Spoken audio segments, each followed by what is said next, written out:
Students, so this is the new question from electrostatic. It's also a good question and competitive question also.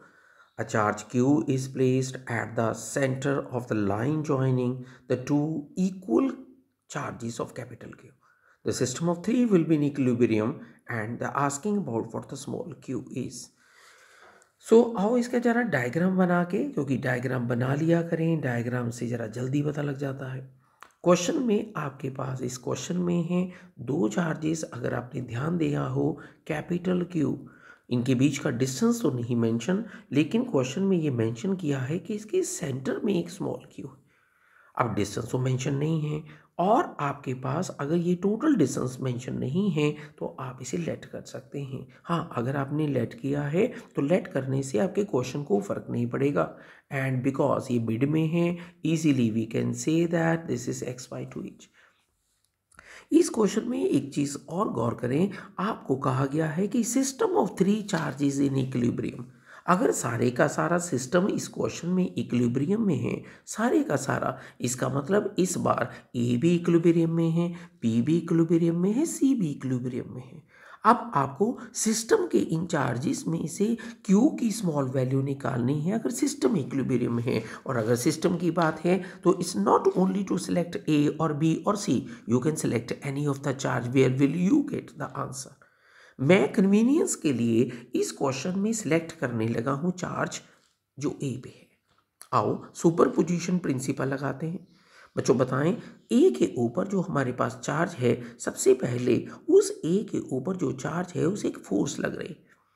ये जो force है, ध्यान देना, इस बार मैं क्वेश्चन में ए को चेक करने लगा हूं क्योंकि सिस्टम इक्विलिब्रियम में।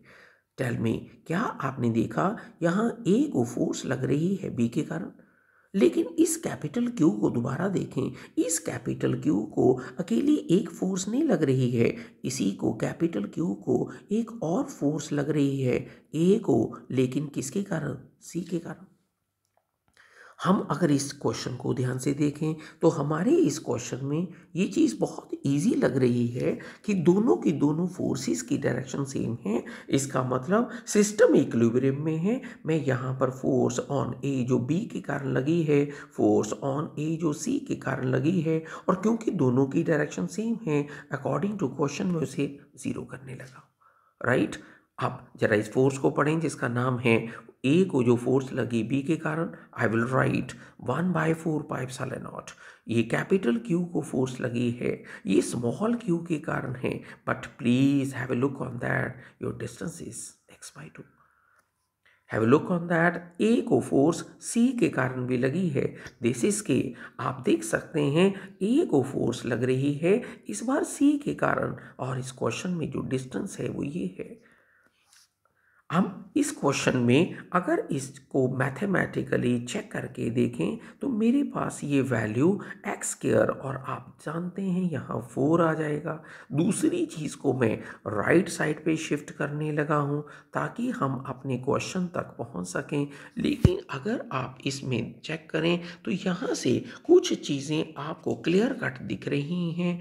आपका लेट किया हुआ x कट रहा है, कैपिटल Q कट रहा है।